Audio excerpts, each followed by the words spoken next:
इन्होंने एक बंदे को दर्जा दे दिया कि जी ये तो बस कोई वली अल्लाह शायद बना दिया, उसको पता नहीं क्या क्या उसको कहते रहे। इनको थोड़ा सा अपना ना हदूद अरबा ठीक करना पड़ेगा। हम नहीं मानते, हम नहीं मानते, हम नहीं मानते, किसको नहीं मानते? ये आज मुझसे लिखवा के चल जाए, ये तो ऑन रिकॉर्ड जा रहा है ना। जब 3 मान लेंगे ना, चौथी शर्त जरूर आएगी। 150-200 पुलिस वालों को भी करें जिनको कीलों वाले डंडों से मार मार के जख्मी किया गया, किसी की आंख जाया हो गई, किसी की टांग जाया हो गई, प्लीज उनकी कवरेज करें। जो रेंजर्स के नौजवानों को गाड़ियों के नीचे दिया गया, रोंद के मारा गया, बेरहमी से मारा गया। मियां नवाज शरीफ साहब की पार्टी है, उनका हुक्म चलता है। उसके बाद शहबाज साहब है, मरियम नवाज साहब है, हमजा साहब है। हमें पता है हमारा हायरार्की क्या है।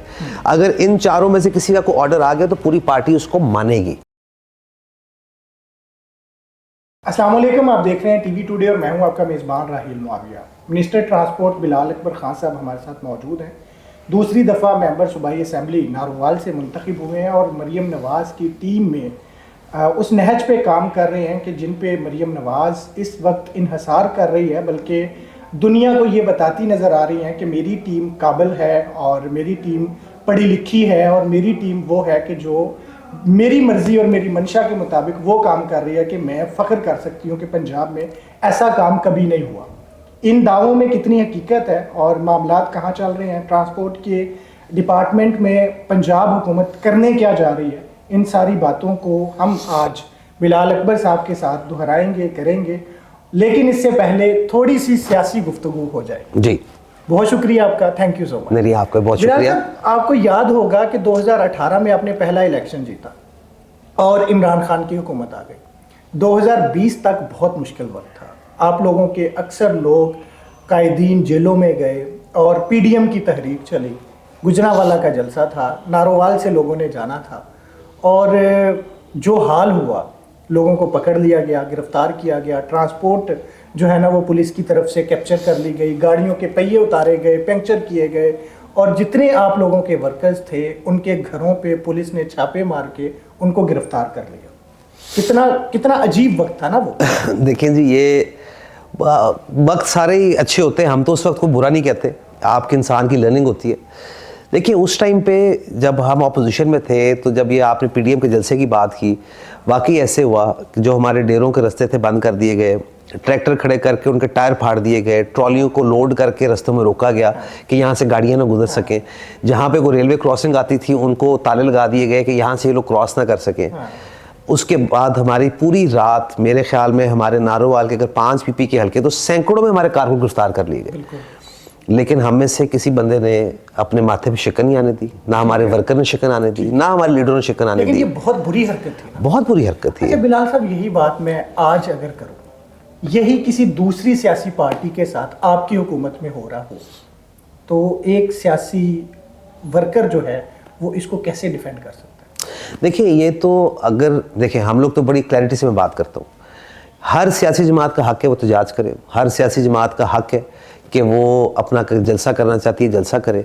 लेकिन किसी सियासी जमात को ये हक हासिल नहीं है कि वो मुल्क के कैपिटल के ऊपर हमला करे, मुसल्ला होकर हमला करे, और हमला करने के बाद जब उनको वापस भेजा जाए तो जाने के बाद फिर आगे से वो धमकियां लगाएं, और धमकियां लगाने के बाद फिर वो कहें कि जी अभी तो हमारे 16 हमले बाकी हैं, वो शायद सोमनाथ का मंदिर फतह करने निकले, उनसे होना नहीं है।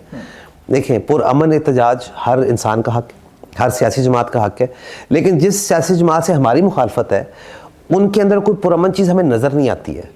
जब भी वो इस्लामाबाद आए हैं, मुसल्ला होके आए हैं, जब भी वो आए हैं उन्होंने ना सिर्फ मुल्क के इमलाक का नुकसान किया है, बल्कि उन्होंने जो हमारे सिविल डिफेंस के अदारे हैं उन सब का भी नुकसान किया है।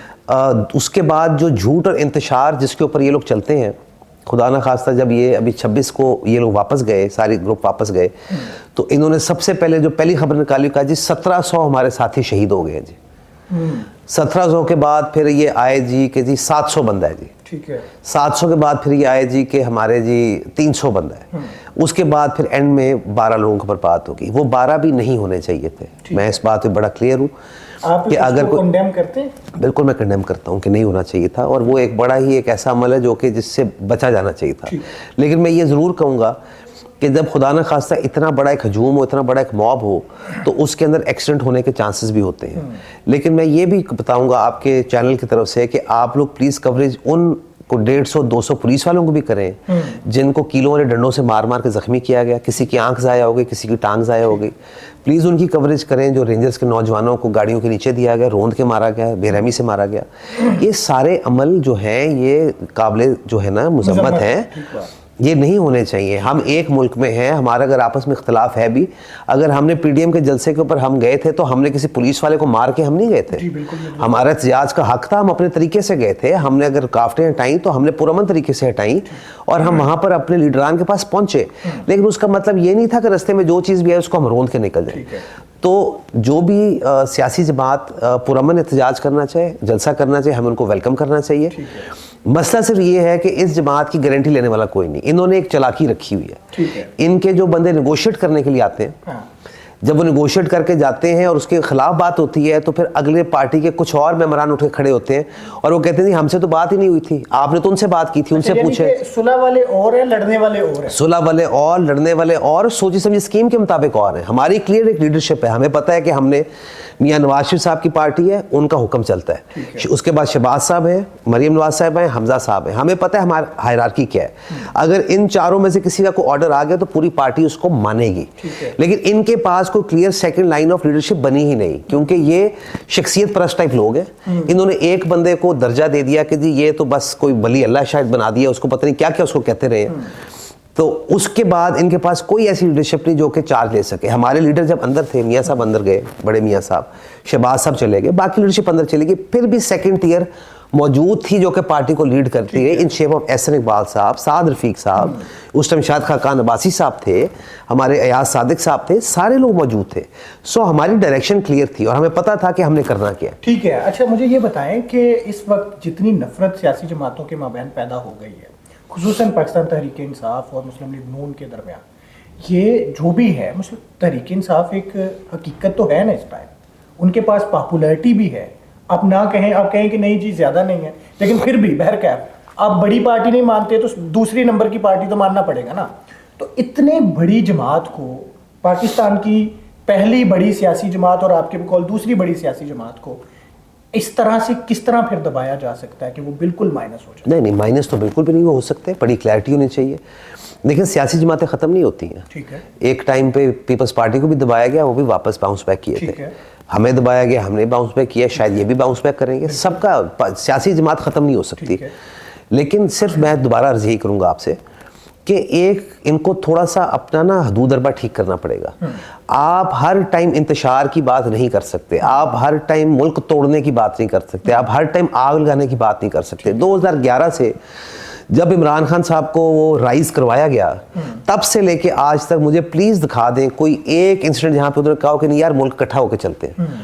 उन्होंने हर जगह यही कहा, बानी पीटीआई ने, कि जी हम नहीं मानते, हम नहीं मानते, हम नहीं मानते। भाई किसको नहीं मानते? ना आप अदलिया को मानते हैं, ना आप दूसरी सियासी जमातों को मानते हैं, ना आप इस्टेब्लिशमेंट को मानते हैं, ना आप पाकिस्तान के आइन को मानते हैं, आप मानते किसको हैं?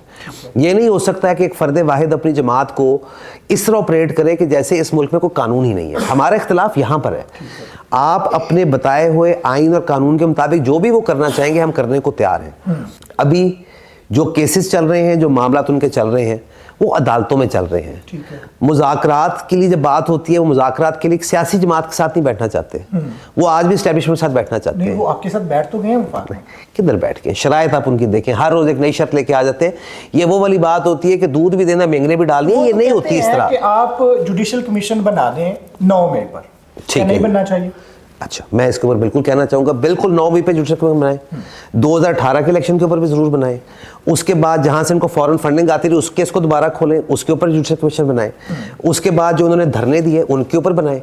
क्योंकि ये नहीं हो सकता कि वो आके कहें कि जी हमारी जो एक रिक्वायरमेंट है वो पूरी होनी चाहिए। हमारे भी तो इतराज़ात थे ना। मतलब ये है कि जो आपके साथ हुआ है इस वक्त वही तहरीक इंसाफ के साथ हो रहा है, ये आप मानते हैं? नहीं, मैं बिल्कुल नहीं मानता। तो फिर वो जो जुडिशल कमीशन चाह रहे हैं, उसी के बराबर आप माजी के जुडिशल कमीशन क्यों चाह रहे हैं? देखिए, मैं आपको सिर्फ बात समझाने के लिए कर रहा हूँ कि जब ये सारे भाई हमारे इक़्तिदार में थे, मैं उस टाइम इस असेंबली का हिस्सा था जहाँ पर हम बैठे हुए हैं, तो जिस किस्म की फातिहाना मुस्कुराहटें ही हमें देते थे ना, और जिस तरह की बात और टॉन्टिंग्स करते थे, और जिस तरह की बातें थी 10 साल हमारे, हम तो ये कर देंगे वो कर देंगे, हमें उससे कोई इतराज़ नहीं है। हम सियासी कारकुन हैं, हमने ये बातें देखी हुई है सारी, कोई मसला नहीं है। सिर्फ उस टाइम पे भी जब हम इनसे कहते थे कि जी आप हमारी भी बात सुने, हमारे साथ ये हुआ है, तो ये कहते थे यार हारने वाले की बात कौन सुनता है, ये हार गए तो इसलिए बात कर रहे हैं। तो हमने तो ये नहीं कहा ना कि हार गए इस तरह की बात कर रहे हैं, हमने तो कहा कि जी बिल्कुल हम बात करते हैं, आप हमारे साथ बैठे मुज़ाकरात में, जुडिशल कमीशन हम बनाते हैं, ठीक है। लेकिन हर दफ़ा जब बैठने की बात होती है एक नई शर्त आ जाती है, उस पर मेरा इख्तलाफ है। आपने जो टी हमारे साथ तय किए उसके मुताबिक आप बैठे तो सही अब तो ना। हमने 3 शर्तें लिख के दे दी हैं आपको, उस पर आपने तहरीरी जवाब देना है। 3 शर्तें जो उन्होंने लिख के दे दी ना भाई, वो 3 शर्तों के अंदर ये पहले शर्तें 3 नहीं थी, ये अभी हर दफ़ा नई ऐड होती हैं साथ। मेरा सिर्फ सवाल है, चलो ये 3 भी मान लेते हैं। जब 3 मान लेंगे ना, ये आज मुझसे लिखवा के चल जाए, ये तो ऑन रिकॉर्ड जा रहा है ना। जब 3 मान लेंगे ना, चौथी शर्त जरूर आएगी। ये हमारे साथ बैठना नहीं चाहते हैं, इनका लीडर भी बैठना नहीं चाहता है। जिस टाइम पे 18 में शहबाज साहब ने कहा कि यार एक मिसाकी जमहूरियत कर लेते हैं, तो उस टाइम पे जिस तरह के तज़हीक अमेज़ अल्फाज बोले गए, कहा गया कि ये तो अपने केसेस को छुपाने के लिए, ये जेल से बचने के लिए, ये मनी लॉन्ड्रिंग को छुपाने के लिए, करप्शन पे पर्दा डालने तो के लिए हम तो आज भी यही कहते हैं कि मुल्क को चलने दें, मुल्क को आगे जाने दें। अगर आप नई इक़्तिदार में आ सके तो इतना ज़्यादा परेशान होने की बात नहीं है। आपकी अगली दफ़ा शायद आप इक़्तिदार में आ जाएं, लेकिन जब तक सारी सियासी जमातें बैठ के, देखें सियासी जमातें जब आपस में बैठती हैं ना जी, तो NRO के ऊपर बात नहीं होनी चाहिए, ठीक है जी। NRO हुए जिस तरह भी हुए, पहले NRO के ऊपर बात नहीं होनी ये भी चाहिए। माजी में, बल्कि माजी नहीं, माजी करीब चंद माह पहले भी कोई NRO हुआ है? नहीं, NRO तो कोई भी नहीं मुस्लिम हुआ। लीग नून तो बिल्कुल वो टंगी हुई जमात थी ना, और इस वक्त पलकों पे है, तो कुछ तो हुआ है। देखिए, मैं आपको ये ज़रूर बताऊंगा कि कहाँ ये गए शहबाज साहब के केसेस, कहाँ गए मियां साहब नहीं, के मैं केसेस, आपको कहाँ गए मैं आपसे अर्ज़ करूंगा ना। देखिए, उसके अंदर अगर आप हिस्ट्री चेक करें ना, उन केसेस की हिस्ट्री चेक करें, देखिए जो केस पनामा के ऊपर जो मियां नवाज शरीफ साहब को सज़ा दी गई ना, मैं सलाम पेश करता हूँ जज साहब को, उस पूरी जो कमेटी थी उनको आफरीन कह के पेश करता हूँ सलाम, कि केस शुरू कहाँ से हुआ कि जी पनामा के अंदर आपकी ऑफशोर कंपनीज, आपके अकाउंट्स, और एंड में आके उन्होंने अकामा पे ख़त्म किया। सो दे वर लुकिंग फॉर अ वे जिसके अंदर वो उनको सज़ा देना चाहते थे, प्राइम मिनिस्टरशिप से हटाना चाहते थे।